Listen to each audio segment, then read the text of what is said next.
Warahmatullahi wabarakatuh. Yang terhormat Bapak Tulus, Mbak Tulus, serta dan kawan-kawan Pak Pak Yudi dan kawan-kawan ya dari Universitas Indraprasta. Selamat datang untuk yang kedua kalinya ya Pak ya. Ya, iya dulu saya juga pas di sini juga saya pas ikut juga ini dari Universitas Indraprasta memang bekerja sama dengan kita ikut meningkatkan SDM yang ada di Kabupaten Kebumen ya, terutama yang seperti itu. Termasuk ini yang di Toples itu ya Pak ya. Itu juga binaan dari beliau ini dari Universitas Indraprasta.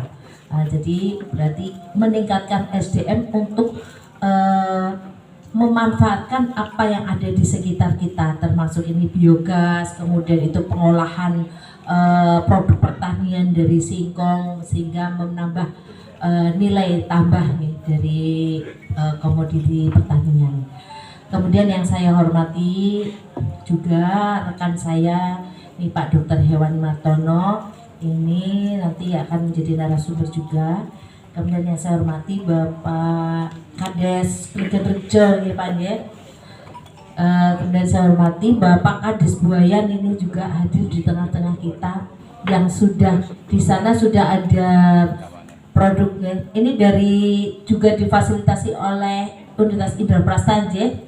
Di sana sudah jadi, mungkin lebih gede ya Pak ya daripada yang di sini ya. Ya ini untuk pengolahan kotoran ternak menjadi biogas ya. Mungkin nanti bisa memberikan mungkin gambarannya ya, bagaimana di sana mungkin pemanfaatannya, termasuk yang di sini nanti mungkin kita bisa sama-sama, mungkin nanti ada yang bisa menyampaikan mungkin karena belum dimanfaatkan ya, tapi mungkin kendala-kendala dan sebagainya barangkali nanti dari Universitas Indraprasta kan jadi bisa mengetahui dan mungkin bisa mengarahkan. Kemudian yang saya hormati pula rekan-rekan dari koordinator Puskeswan Klirong. Saya hormati juga ini rekan saya dari Distapang, Pak Pujianto, ini subkoordinator pakan. Nah, ini yang sering membina pengolahan pakan juga. Kemudian yang saya hormati semuanya saja pesertanya ini dari Pak Puji, ini pesertanya dari mana-mana ya? Kalau KTK, oh ya, ini kelompok tani ternak yang akan menerima bantuan ternak di tahun ini Pak, tahun 2022. Kemarin sudah sering, mungkin ini yang ketiga kalinya ya.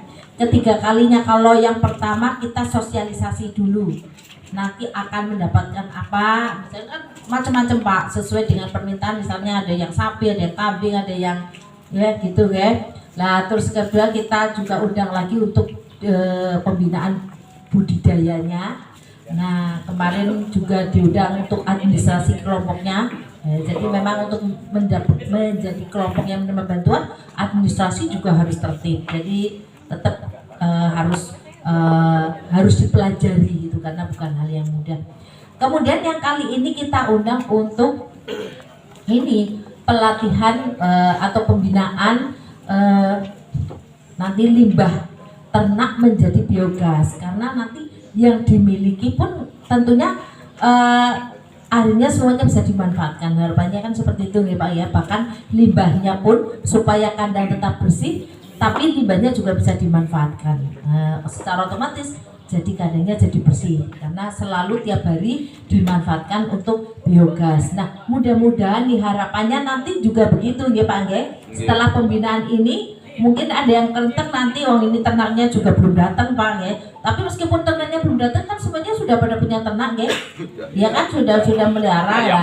Ini nanti bisa ke depan nanti perlu juga ini dibuat biogas juga nanti, jadi ternak limbahnya jadi bisa dimanfaatkan juga dan menjadi mungkin nanti menjadi penghasilan tambahan yang bisa digunakan untuk kelompok juga, sehingga kelompok jadi eksis. Kelompok itu biar eksis memang harus punya manajemen ya. Nah manajemen kalau nggak ada anggaran di situ ya jadi nggak ada gitu lah. Nah itu mungkin nanti bisa dari situ. Nah ini tujuan kami mengundang mereka gitu Pak. Meskipun ternaknya belum datang, nantinya arahnya kayak gitu, nanti biar punya sudah punya pengetahuan gitu, pengetahuan yang lengkap sebelum menerima ternak. Jadi begitu. Karena kadang ada yang bentuknya lumayan juga banyak gitu. Ada yang 20 ekor sapi ada ya Pak ya? Ada ya Pak ya?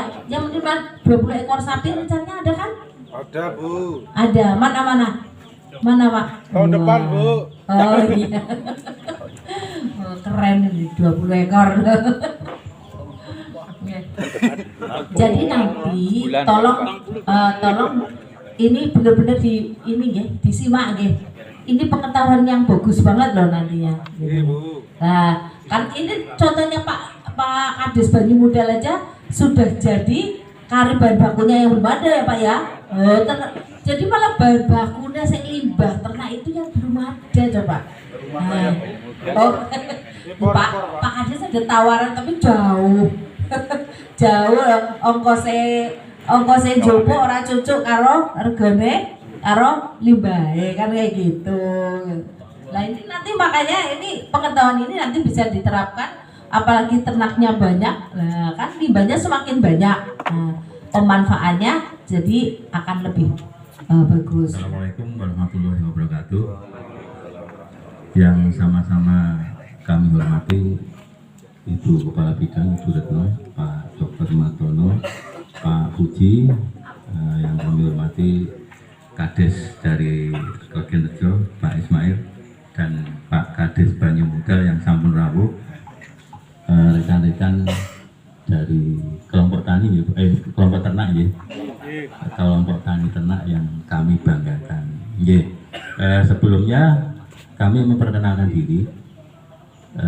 Kami dari Universitas Indraprasta yang kebetulan Bapak Rektor kami itu putra daerah dari Kebumen, di mana beliau asli dari Banyu Modal Pak, dari Kecamatan Buayan, dan beliau sangat-sangat memikirkan bagaimana sih Kabupaten Kebumen ini bisa maju, karena berdasarkan data dari Biro Pusat Statistik, Kebumen itu merupakan daerah termiskin. Iya.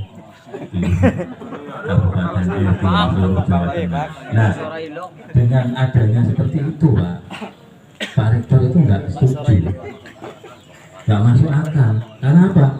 Kebumen itu potensinya banyak loh, potensi pariwisata, potensi UKM, peternakan, pertanian. Kenapa kok bisa sampai dikatakan daerah termiskin? Nah, dengan adanya itu, kemudian kami dari Universitas Indraprasta mengajukan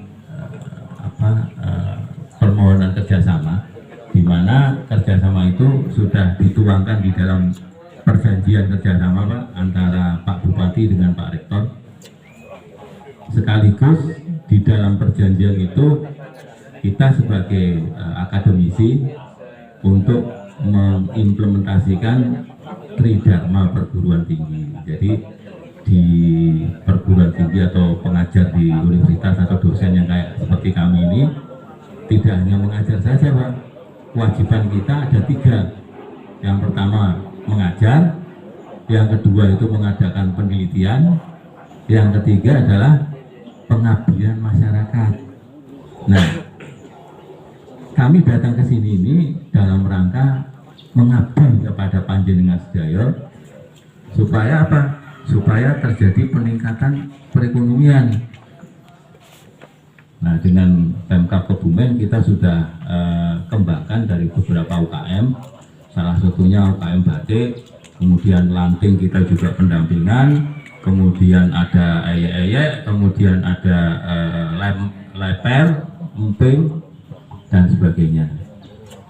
Mohon maaf bila ada kesalahan. Wassalamualaikum warahmatullahi wabarakatuh. Dari atas waktu yang diberi kepada saya, terima kasih juga buat Bu Kabid yang mempercayakan pada saya tersekian kali mengisi materi. Saya khawatir mbok bosen jenengan ini. Ketemu kula iki bolak-balik Pak Martono bae iki. Proposal ya aku, bentuk kelompok ya aku. Nah, tapi saya punya keinginan memang dengan Bu Kabid itu jenengan kita rencanakan memang mendapat pengetahuan itu lengkap gitu loh. Kita ingin dari mulai jenengan menyusun kelompok, kemudian proposalnya, kemudian jenengan persiapan lapangannya, budidayanya, kemudian juga administrasinya. Nah ini sebetulnya di luar konteks itu, tetapi kok kayaknya jadi lengkap ya gitu, kayaknya jadi lengkap. Memang kita kan sudah juga berikan biasanya di budidaya sedikit-sedikit lah, tapi khusus ini kok jadinya melengkapi banget ya. Mungkin kedepannya di tahun yang akan datang mungkin kita bisa memang programkan bahwa pelatihan dan lengkap seperti itu gitu. Sampai terakhirnya mungkin malah ke depan saya punya pemikiran, dan itu penerus saya nanti yang melanjutkan itu sampai ke pemasaran. Karena selama ini teman-teman kan berhenti sampai budidaya, ngenteni Blantik datang gitu kan. Iya betul. Kan kejadian gitu. Nanti ke depan. Siapa tahu nanti saya diundang lagi setelah pensiun dari narasumber. Jadi terima kasih sekali kalau jenengan nggak bosen. Mungkin saya mengucapkan terima kasih juga Pak Tulus, Pak Yudi, Pak Giri dan teman-teman ya. Sebetulnya kalau saya ini yang lalu saya juga, tapi kalau yang di nggak sempat ikut Pak Yudi. Sebetulnya 2-3 tahun yang lalu kita dengan Indra Pasta sudah berapa kali ketemu, tapi di Eduwisata.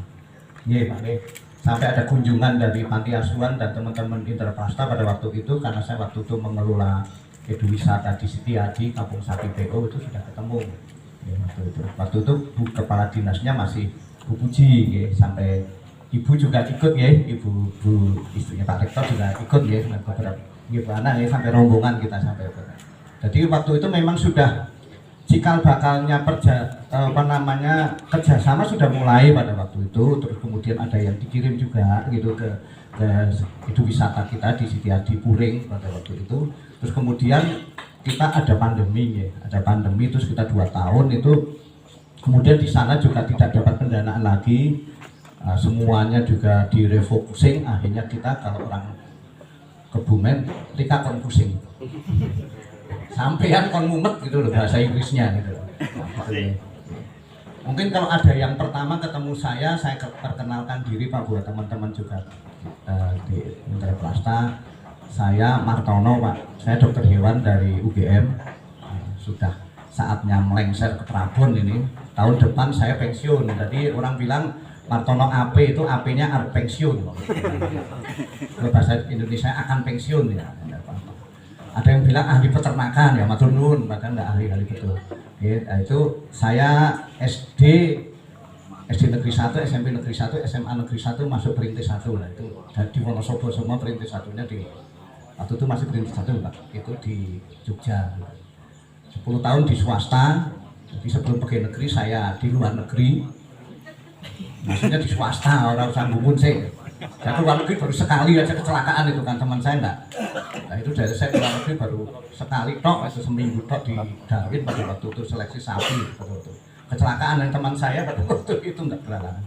Tapi jadi di swasta sekitar 10 tahunan, lebih banyak saya di ayam, di bisnis ayam, terutama di poultry processing saya paling banyak.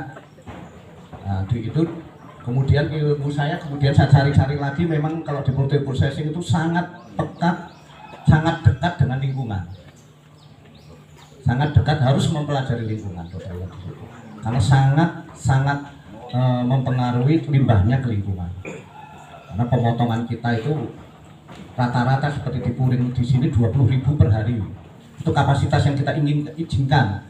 Kapasitas mesin terpasang 50.000. Tapi karena saat kita audit, saya dan Dokter Ika pada waktu itu, Dokter Edi, kita nggak mengizinkan karena celah untuk memotong itu tidak cukup. Takutnya nggak kepotong gitu Pak.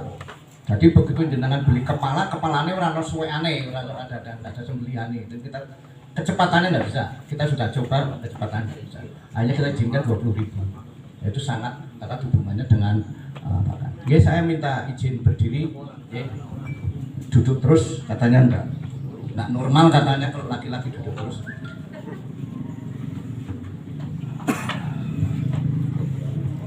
Oke, teman-teman sudah hafal saya mungkin. Ada yang belum ketemu saya? Ada enggak? Ada. Oh, Rasido DKI Pak. Berarti jarang memberkas. Ya ben ganti-ganti. Sampai yang punya keinginan nanti kalau pas pelatihan ini ketua, pas pelatihan ini nanti sekretarisnya, administrasi kemarin kita undang sekretaris, budidaya nanti seksi budidayanya, keswan nanti keswannya. Oke. Nah ini sayangnya rakyat tok Pak, jadi di ruangan lah gitu. Nah ini saya ajak jenengan itu membayangkan, menghayal, ya bener menghayal, awan-awan menghayal, gitu. Menghayal. Nah ini kita ini nek jenengan baca di HP ya. Saya macamnya HP ratan koran kan. Kadang-kadang saya beli koran di perapatan Lampung Tugu Walet itu hanya kasihan penjualnya sampai rumah tak pakai di korannya gitu. Tapi ya main kasihan aja. Nah, terus kemudian dalam membayangkan ini kita membayangkan sing rodok-rodok sudah populer canggih sidik-sidik di sini ya, nggak apa-apa ya. Jadi kalau jenengan baca itu kalau lingkungan, lingkungan karena polusi, ngetes polusi, polusi karena apa? Karena limbah. Limbah karena apa? Karena kegiatan kita, kegiatan rumah tangga, kegiatan peternakan, kegiatan pertanian itu akan menimbulkan limbah. Nek ora dikelola dengan baik akan menimbulkan polusi. Nek jenengan selamat ora dipentungi tanggane, berarti lanjut ke niki sing dari rumah. Efek rumah kaca lopo. Maksudnya itu piye carane ngomong. Jadi dengan adanya limbah jenengan, nanti akan mengeluarkan gas. Nah, ini kotoran kan gas ini, paling banyak itu gas metan jari ini. Ini pokoknya gas yang mambu-mambu kuwi lah. Wah, angel temen ini. Nah itu nanti kalau tidak dimanfaatkan, nanti salah satunya untuk biogas itu tidak dibersihkan dengan rutin, nggak dimanfaatkan, itu akan mencemari lingkungan. Nek nang udara mabur itu nanti jenengan akan menimbulkan efek rumah kaca. Jadi iklimnya cuacanya surapi gitu. Jenengan sadar nggak hari ini sebetulnya kita sedang mengalami kelainan musim. Jenengan kan tani kan? Harusnya musim apa iki Jan? Kemarau kan? Tapi kadang-kadang kan hujan. Ini salah satu tanda bahwa lingkungan itu sudah enggak seimbang. Udan kok. Nek ana lagu ini mendung tanpa udan masih mending itu kabeh yang suka nyanyi itu wah saya langsung like gitu kan. Nah, nek gas ini kemudian jenengan enggak bersihkan kotorannya, menguap ke atas, nanti merusak lapisan udara hijau. Ngarang meneh, ayo ngarang. Apa? Membayangkan. Jadi di udara sana, nang dhuwur kono, itu bisa rusak Pak, gara-gara gas dari bawah. Akibatnya zaman ketiga jadi udan. Zaman udan dienten-enteni ora udan-udan. Lah mumet to jenengan dari wong tani. Wong peternak ya mumet kan rungkute barang kan mumet kan. Aku ora tetep gajian. Bulannya agak mumet, Pak. Iya. Nah, terus kemudian nek jenengan mengeluarkan izin. Ini nyimpang titik ya. Seluruh kegiatan pertanian dan peternakan itu kudune itu ngajukan izin. Kudune. Panggil Pak, yo. Nek aku ngurus peternakan aku mau ngurus izin-izinan.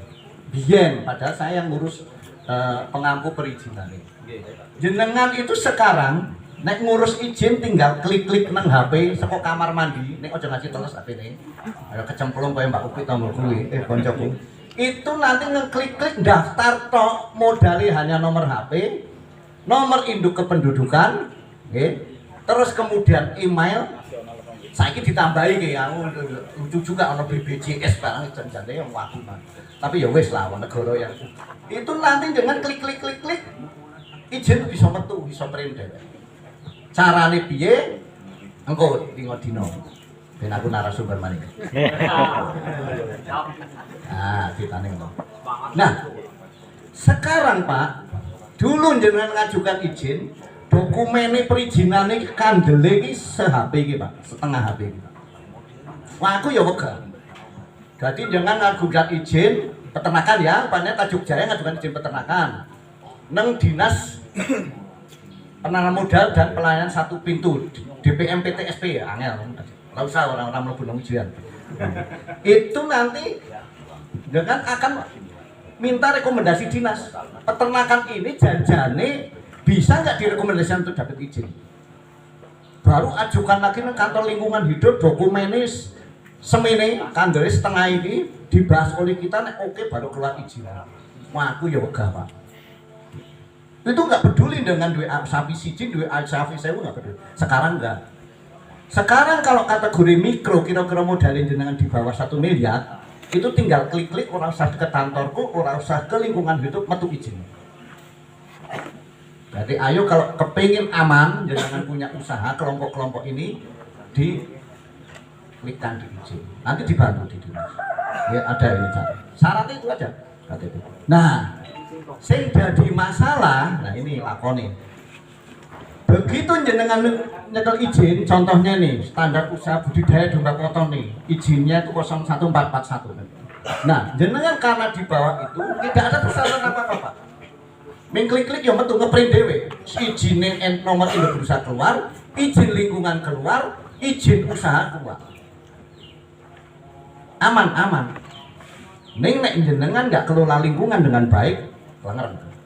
Karena begitu jenengan dituntut oleh tetangga walaupun punya izin lingkungan, jenengan tetap diproses. Maka banyak kejadian kita dapat laporan duwe izin tapi sak penake ngelola lingkungan limbahe kotoran sak penake dilaporke ke, kalau dulu lapor ke dinas, sekarang lapornya ke Pol PP Pak. Pol PP menurunkan kita untuk melihat benar nggak terjadi. Karena dumeh duwe izin terus sak penake. Nah, apa namanya, sektor peternakan ini nek golek izin peternakan pertama kali tonggo-tonggo pasti wegas.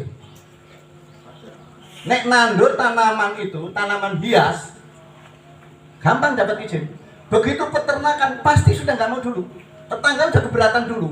Jenengan jelas kesek, ngerayu sek, segala macam baru. Kenapa? Karena kita orang berpikiran beternak pasti mampu tai.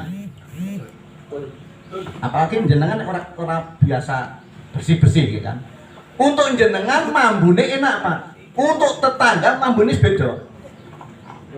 Nggih mboten. Karena jenengan biasa. Wis biasa mambu itu. Jadi nek jenengan nang kandang orang mambu tai malah wagu gitu loh. Iki kok sepi ya, mamling ya. Tapi buat tetangga itu polusi bau. Gangguan. Nah, ini yang terjadi kemudian perbedaan persepsi. Menurut itu orang normal, menurut tetangga, menurut kita normal-normal saja. Setiap kita turun menangani sengketa, ya itu yang terjadi. Kini ngembus-ngembus ini, ya saya kadang-kadang condong jenengan mau aku orang dokter hewan, mampu-mampu tai siti, ya seneng gitu. Tapi orang-orang yang biasa kerja di salon, si kerja di warung makan, dianggapnya sangat mengganggu. Nah ini yang penting jenengan mulai. Nah, sayangnya kita ya. Nah, untuk kenapa paling kemudian mengganggu itu hewan di kotoran, terutama ruminansia. Rata-rata jenengan kan bantuannya ruminansia. Pernah tak jelaskan kan? Ruminansia ki apa? Napa sing ngecer ruminansia? Ruminansia itu hewan memamah biak. Jadi jeneng makan rumput dan pakan ternak yang lain hijauan dilek. Nah, ya mohon maaf bahasanya supaya gampang ya. Diuntal. Kan kalau ditelan lain gitu. Kalau diuntal tuh masuk dilek ke dalam rumen. Dari rumen itu nanti pada saat istirahat itu akan dikeluarkan lagi. Terjadilah pencernaan di dalam mulut. Itu namanya diruminansi. Di dalam rumen namanya ruminan. Karena dua rumen. Rumen ki perut sing koyo anduk jenisnya papat. Itu maka namanya ruminan. Apa sih ruminansia? Sapi. Paling banyak kan nggih? Kerbau, kambing, domba. Itu ruminansia. Yang paling umum ya. Kuda bukan. Kelinci itu ruminansia palsu, jadi dia itu setengah ruminansia. Babi bukan. Nah, sekarang PMK itu kebanyakan menimpa di ruminan. Mbuh piye dosane ora ngerti, soalnya nganggoni tanggane kena PMK. Makanya jenengan orang nek peternak sing resik, nah ora kena PMK. Disepakati. Ya ajalah. Amit-amit ya. Nah, nanti perutnya jenengan. Makanan masuk ke dalam perut itu, di dalam ada bakteri, Pak. Ada kuman. Mikroba lah kuwi jenenge carane ini Bapak Ibunya yang mikroba. Itu akan mencerna makanan yang ke dalam rumput itu, yang sudah masuk itu, Pak. Akan menghasilkan vitamin, akan menghasilkan tenaga, akan menghasilkan energi untuk membuat gawe daging, untuk gawe dhuwur, gawe lebar, dhuwur, beranak segala macam gitu. Akibat itu. Maka dari itu kadang-kadang lucu gitu loh. Saya sih kadang-kadang ya wis kaprah sih. Arep ngomongin kanca-kancaku ya. Begitu dapat penyuntikan yang disuntikkan bahwa itu kebanyakan B1, BB kompleks, kadang-kadang lucu gitu. Karena itu jadi bisa dibentuk di dalam tubuhnya sendiri. Vitamin itu. Tapi lupakan. Nah, sekarang apa masalahnya? Makanan itu dicerna oleh itu kuman ya, bakteri. Nah, jenengan ikan Yakult, ngertos mboten sing diminum anak-anak niku? Bapak-bapak, Yakult kan itu bakteri baik, bukan bakteri jahat. Nah, ini bakteri baik, Pak. Minum kok bakteri, bayar meneng kan? Nah, itu kan Yakult. Ini bakteri ini masuk ke sini mencerna makanan. Nah, begitu mencerna makanan itu akan menghasilkan sari-sari kebutuhan si hewan itu nggih, tenaga, membentuk tubuh segala macam, tapi akibatnya menghasilkan gas metan itu, gas yang mambu itu. Nah nih, kalau kita lihat gambarnya, biogas bisa kita gunakan untuk apa? Kompor gas. Jadi gasnya beda dengan gas LPG. Oh ya, jadi gasnya beda dengan gas LPG. Pertama dari segi apa? Keamanan. Ya. Kenapa? Tekanannya rendah. Jadi nggak pernah sih saya dengar biogas meledak, nggak pernah. Ya, bahkan nih lagi nyalain kompor ya di Ciumas, anak kecil main korek, nggak meledak kompor gasnya. Kenapa? Tekanannya. Tapi jangan dicoba ya. Tapi kalau LPG coba, lagi nyala kompor kita main korek, gimana? Nggak meledak juga ya. Tapi tingkat tekanannya lebih tinggi, ya, gas LPG daripada biogas. Kemudian bisa digunakan apa lagi? Lampu, ya. Bapak Ibu yang dekat dengan biogas langsung saja dipasang pipa paralonnya ke rumahnya masing-masing. Yang tadinya kita bayar listrik mahal, sekarang manfaatkan biogas. Tapi lampunya beda ya, bukan lampu yang bulat kayak gini, bukan. Lampunya kayak petromak, kita sulut nyala dia. Ya. Itu sudah diterapkan di sana di Ciumas. Ya. Bisa untuk apa lagi? Masak nasi. Nggak usah pakai listrik, pakai gas. Rice cookernya itu bahan bakarnya adalah biogas. Bisa pengganti dari rice cooker yang biasa kita pakai listrik. Bisa apa lagi? Oven. Ini gambarnya nih. Bisa oven. Bahan bakarnya adalah biogas. Bisa apa lagi? Setrika. setrika baju pakai biogas. Apalagi water heater, air panas, pemanas air. Kalau di hotel-hotel ya shower kan ada tuh, kalau merah panas, biru dingin, bisa pakai ini. Jadi bapak ibu di rumah bisa pakai shower panas dingin, pakai ini biogas. Ya. Apalagi tuh untuk generator genset bisa ada, tapi genset khusus, ya. Genset bukan genset yang biasa. Wah, saya pakai ini nggak bisa, karena didesain dulu tuh. Ya. Apalagi bisa traktor. Tahu traktor kan ya? Ya, itu pakai biogas bisa. Next, Pak. Nah, kita lihat nih. Bagaimana tempatnya, wadahnya bukan seperti LPG. Kalau wadah gas LPG itu kan warna hijau, warna apa lagi? Biru ya, warna pink dan berat. Ya karena dia besi tabungnya kan. Tapi kalau wadah untuk biogas enteng kayak balon. Jadi terbuat dari plastik PVC tebal, kita masukkan saja. Ya, keran gasnya kita buka, masuk dia di balon tempat biogas. Ini kita bisa bawa kemana-mana dan bisa diperjualbelikan.